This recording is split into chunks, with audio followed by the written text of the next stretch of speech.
Hey zusammen, mechanische Tastaturen mit umfangreicher Ausstattung inklusive RGB-Beleuchtung sind derzeit das Nonplusultra unter Spielern. Mit dem MX-Board 6.0 geht Cherry einen etwas anderen Weg. Ob das gelungen ist, klärt dieser Test und damit Film ab!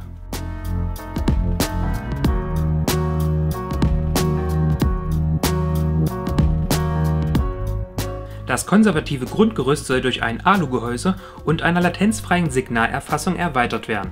Letzteres wird von vielen Herstellern angepriesen, doch meistens geht es über das Ziel hinaus durch die derzeitige Quantitätsoffensive. Das Basislayout des MX-Board 6.0 ist identisch zum günstigeren Board 3.0. Hinzu kommen 3 Zusatztasten zur Mediensteuerung und ein 4. Button zur Deaktivierung der Windows-Befehle, zum Beispiel Alt-Tab, Alt-F4 und so weiter. Zusatzfunktionen zur Regulierung der Systemlautstärke sind als Verknüpfungen mittels Fn plus F1 bis F3-Taste realisiert.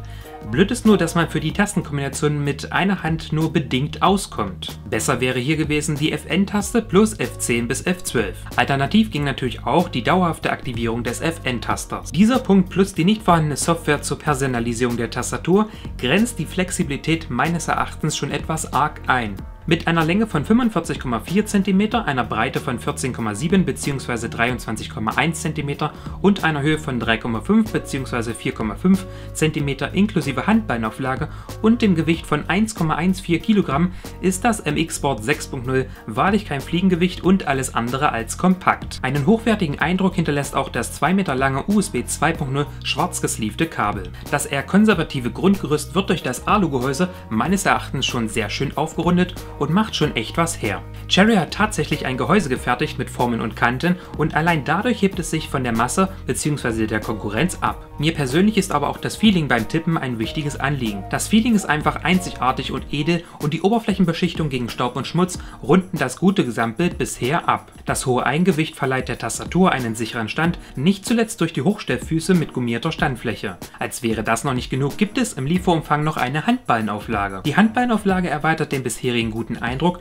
durch eine gummierte Oberfläche und der einfachen Installation mittels Magnete. Die Tastenkappen wurden wie bei fast jeder beleuchteten Tastatur aus transluzentem Kunststoff gefertigt, samt einer schwarzen Oberflächenbeschichtung. Die Beschriftung wurde mittels Lasercut-Verfahren hergestellt. Die Ausleuchtung von mechanischen Schaltern erfolgt derzeit mittels einer LED.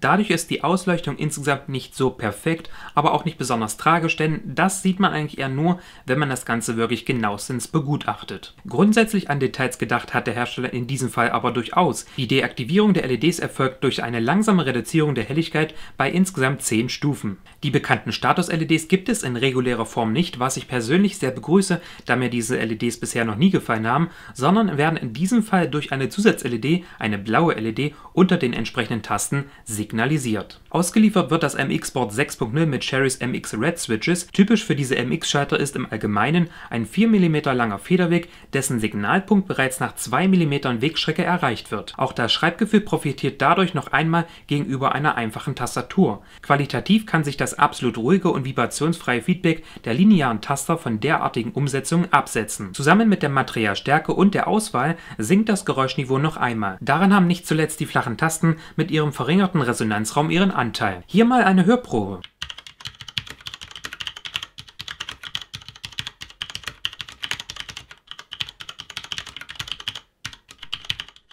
Eine besondere Eigenschaft des MX-Board 6.0 ist die sogenannte Real Key Technology. Anders als bei gängigen, meist günstigen zu realisierenden Verfahren fragt der Controller der Tastatur die Signale nicht aus einer Matrix ab, sondern individuell von jeder Taste einzeln. Dieses Verfahren soll eine latenzfreie Erfassung von Eingaben erlauben, die zum Beispiel von Cherry mit einer Verringerung von 20 Millisekunden gegenüber einen Referenzwert angibt, und das ist in diesem Fall in der Praxis übertragbar, doch in der Realität ist es so, dass der User und natürlich auch mich eingeschlossen davon eigentlich nichts merkt. Licht und Schatten finden sich gleichermaßen beim Cherry MX-Board 6.0. Der hochwertigen Verarbeitung, dem Alu-Aufbau, der roten Beleuchtung und der großen Handballenauflage stehen die nicht regulierbaren blauen Status-LEDs und die semi-professionelle Lautstärkeregelung gegenüber. Preislich ist das MX-Board 6.0 eine echte Hausnummer, 185 € und aufwärts zum Zeitpunkt des Videos. Geschmäcker sind natürlich verschieden, doch würden die negativen Punkte nicht bestehen, würde ich mir sogar das MX-Board 6.0 zulegen,